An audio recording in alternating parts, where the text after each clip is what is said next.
Hi, my name is Janet Rogers. I'm 95 years old.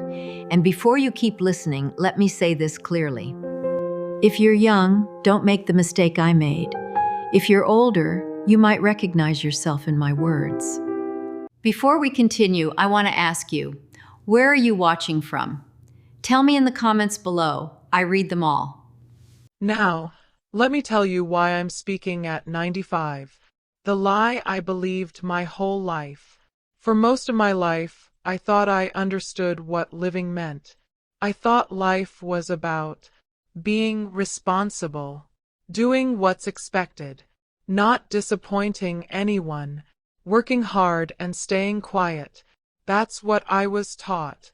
I grew up in the 1930s, in a small town where dreams were considered dangerous. People didn't ask, "What do you want?" They asked, "What will keep you safe?" And safety became my prison. I learned how to behave, not how to live. As a young girl, I learned very early how to behave. Smile. Agree. Don't complain. Don't want too much. When adults spoke, I stayed quiet. When I felt something strongly, I swallowed it. I was praised for being easy. No one realized they were teaching me to erase myself, and I got very good at it. The first time I ignored my heart, I was 18 when I felt it for the first time. A feeling that said, "This is not the life you want." I wanted to travel. I wanted to study art. I wanted to see the world beyond that town. But instead, I got married at 20, not because I was in love, but because it was time. Everyone said, "He's a good man. He'll provide. You'll learn to love him." So I said yes. That was the first time I ignored my heart. It wouldn't be the last. Marriage wasn't painful. It was quiet. Let me be honest. My marriage wasn't abusive. It wasn't dramatic. It was something worse. It was quiet. Two people living side by side, slowly becoming strangers, pretending this was what adulthood looked like. We paid bills. We raised children. We nodded through conversations. But we never asked each other, "Are you happy?" Because we were afraid of the answer. The years went fast. Too fast. People warn you that time flies. You don't understand it when you're young. You think, "I'll do it later. One day. When things settle down." Let me tell you something painful. Things never settle down. You just get older. Days turn into routines. Routines turn into decades. And one day, you wake up 60 years old wondering where your life went. I confused being busy with being alive. I spent years being busy. Cooking, cleaning, caring, working. I told myself, this is what matters. But deep inside, something was missing. Not love. Not money. Meaning. I had never asked myself, what do I want? By the time I finally did, I was already tired. The moment that changed everything. I was 82 when it happened. I was sitting alone in my living room, holding an old photo. A picture of me at 17. Bright eyes. Straight back. Hope written all over my face. And suddenly, I started crying. Not because of sadness. Because I realized something terrifying. That girl trusted me to protect her dreams. And I didn't. Regret is quiet, until it isn't.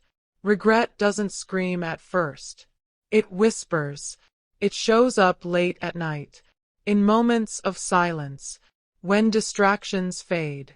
It asks, what if? Why not? Why were you so afraid? And at 95, those questions are loud. If you remember one thing from this, let me tell you this before this part ends. Life is not short. Life is wasted when you don't live it honestly. You don't need permission to want more. You don't need to wait until it's the right time, because the right time is now. If you're still listening, thank you. It tells me something about you. It tells me you're not here for noise. You're here because somewhere inside, you're asking the same questions I waited too long to ask. Before we go on, let me ask you again. Where are you watching from? Drop it in the comments. I want to know who I'm talking to. Now let me tell you about the decision I avoided for most of my life. The fear that ruled everything. People think fear is loud. It's not. Fear is quiet, polite, reasonable. Fear says, be grateful. Don't rock the boat. Others have it worse. You'll regret taking risks. So I listened. I didn't chase dreams because fear told me I'd fail. I didn't speak up because fear told me I'd hurt someone. I didn't leave because fear told me it was too late. Fear never shouted at me. It whispered, every single day. I wanted a different life, but I chose comfort. Let me say something most people won't admit. Comfort can be dangerous.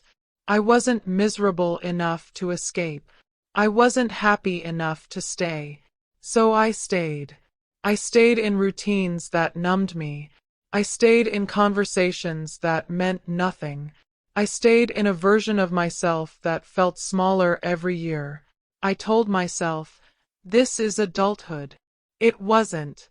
It was avoidance. The letter I never sent. There was a moment in my 40s. I had written a letter, not to my husband, not to my children, to myself. In it, I wrote everything I wanted to say out loud, that I felt invisible, that I felt unfinished, that I was afraid I would die without ever being known. I folded that letter, put it in a drawer, and never opened it again. That drawer stayed closed for 30 years. Why I didn't leave? People ask, why didn't you just leave? It's a fair question. The truth, I was afraid of being alone, afraid of disappointing everyone, afraid of starting over. But most of all, I was afraid of discovering who I really was, because if I found out, I would have no excuse anymore. The day everything became clear. I was 78 when my husband passed away. People brought food. They offered condolences. They said, you must be devastated. But the truth is complicated. I wasn't just grieving him. I was grieving the life I never lived. That grief hit harder than any funeral. Silence is honest. After he was gone, the house became quiet. No routines, no expectations, just silence. And in that silence, I finally heard myself. I realized something painful. I had spent decades responding to life, instead of choosing it. The question that haunts me. At night, I would ask myself, if I had been braver, who would I have become? That question doesn't have an answer. And that's the cruel part. What I want you to hear. Please listen to me carefully. You don't need a dramatic escape. You don't need to burn your life down. But you do need honesty. If something inside you feels unfinished, it is. If you keep saying, later, later may never come. One truth I learned too late. Courage isn't loud either. Courage is a quiet decision you make before regret shows up. And I waited too long. End hook. Don't let them click away. In part 3, I will tell you the moment I finally chose myself, at an age when most people think it's impossible, and why it both saved me and broke my heart. Now, let me tell you about the day everything changed. It didn't happen dramatically. I wish I could say there was thunder, or a sudden miracle, or a voice from the sky. There wasn't. The day I chose myself started like any other. I woke up slowly, my joints aching, my house quiet. I sat on the edge of my bed and realized something terrifying. No one needed anything from me anymore. For most people, that sounds peaceful. For me, it felt like disappearing. When you realize you've been living for everyone else. For decades, my purpose had been other people. Being useful, being dependable, being needed. When that stopped, I didn't know who I was without it. That morning, I looked at my reflection and said out loud, "Janet, who are you when no one is watching?" I didn't like the answer, because I didn't have one. The fear of starting late. People talk about starting over like it's romantic. Let me be honest. Starting over at 80 years old is terrifying. Your body is tired. Your confidence is thin. Your time feels borrowed. I kept thinking, what's the point now? Isn't it too late? Won't people laugh? But then another thought appeared, quieter, sharper. What if this is my last chance? The walk that changed everything. That afternoon, I did something small. I went for a walk. No destination. No reason. Just walking. I passed places I'd lived near for years but never noticed. Trees I'd never stopped to look at. People laughing on benches. And suddenly it hit me. Life was still happening. I had just been standing still. I allowed myself to want again. Here's something people don't talk about. After a certain age, you stop allowing yourself to want things. You think wanting is childish, selfish, pointless. But that day, I let myself want. I wanted conversation that mattered. I wanted mornings I didn't dread. I wanted to feel curious again. Those wants scared me, because they meant change. The first brave decision. My first act of courage wasn't big. It was simple. I signed up for a community discussion group. I almost didn't go. I stood by the door for 10 minutes, telling myself excuses. Then I remembered something painful. All my biggest regrets began with, I didn't go. So I opened the door. Being seen for the first time. That room wasn't full of young people. It was full of lives, stories, mistakes, hope. When it was my turn to speak, my voice shook. I said, I'm 82, and I feel like I waited my whole life to arrive. No one laughed. They nodded. And for the first time in decades, I felt seen. Why choosing yourself hurts. Let me tell you the truth. Choosing yourself doesn't feel good at first. It feels selfish, awkward, uncomfortable. You start noticing all the years you wasted. That pain hit me hard. I cried more in those months than I had in the previous 40 years combined. But it was a clean pain, not the quiet, suffocating kind. The freedom I didn't expect. Something strange happened. As I began choosing myself, I stopped resenting others. I realized they didn't trap me. I did. That realization hurt, but it also set me free. What I want you to learn from this, please hear me. You don't need permission to change. You don't need approval to grow. You don't need to wait for loss to wake you up. If you feel restless, that's not weakness. That's your life asking for attention. End hook. Hold them for the finale. In part 4, I will tell you the final lesson life taught me. The one I wish someone had told me when I was young. It's not about success. It's not about love. It's about time. And once you understand it, you'll never see your life the same way again. If you're still listening, thank you. That means my story found you for a reason. Before I finish, let me ask you one last thing. How old are you right now? Type it in the comments. Not for me, for you.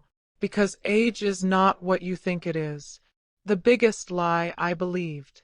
For most of my life, I believed this lie. I'll live later. Later, when things calm down. Later, when I have enough. Later, when I'm ready. Later became my favorite word. And later quietly stole my life. Time is not what hurts. Waiting is. People say time heals everything. That's not true. Time doesn't heal. Action does. Time just passes. I waited for confidence before I acted. I waited for certainty before I chose. I waited for permission before I lived. And waiting, that's what hurt me. What I saw at 95 that I never saw before. At this age, something strange happens. You stop lying to yourself. There's no more pretending. No more, maybe someday. No more bargaining with life. You see things clearly, painfully clearly. And here's what I saw. The moments that mattered were small. The regrets were quiet. The days I remember weren't special, just honest. Success didn't matter like I thought it would. I chased approval, stability, being good enough. But at the end, none of that asks for you. No title sits beside your bed. No money holds your hand. No applause keeps you warm at night. What stays are moments. Who you were kind to. Who you listened to. Who you loved fully. The question that changed everything. One evening, sitting alone, I asked myself, if this was my last week, would I be proud of how I lived today? The answer broke me, because for most of my life, the answer was no. Not because I was bad, but because I was afraid. Fear is the real enemy. Let me tell you something important. Fear doesn't scream. It whispers. Don't risk it. Stay comfortable. Now isn't the time. Fear sounds reasonable. That's why it wins. And by the time you realize it's lying, years are gone. What I would do if I had one more chance. If I were young again, I would say things sooner. Leave things that drain me. Love without keeping score. Stop explaining my dreams. Choose peace over pride. Live loudly without apology. Not because life is short, but because it's fragile. This is what life is actually asking from you. Life isn't asking you to be perfect. It's asking you to be present, to notice the day you're in, to stop postponing yourself, to live before life decides for you. You don't need a new year. You don't need a tragedy. You don't need permission. You just need honesty. My final message to you. Please, don't wait like I did. Don't wait to feel ready. Don't wait to feel worthy. Don't wait to feel brave. Bravery comes after the choice. If something inside you has been quiet lately, that's not peace. That's neglect. Listen to it. The last thing I want you to remember. When my time comes, I don't want to be remembered for surviving. I want to be remembered for finally living. And if my story does one thing, let it be this, that you choose yourself, before time chooses for you. If this story touched you, share it with someone who needs to hear it. And tell me in the comments, what is one thing you won't wait for anymore? This was Janet Rogers. I'm 95 years old. And this is the truth I understood too late.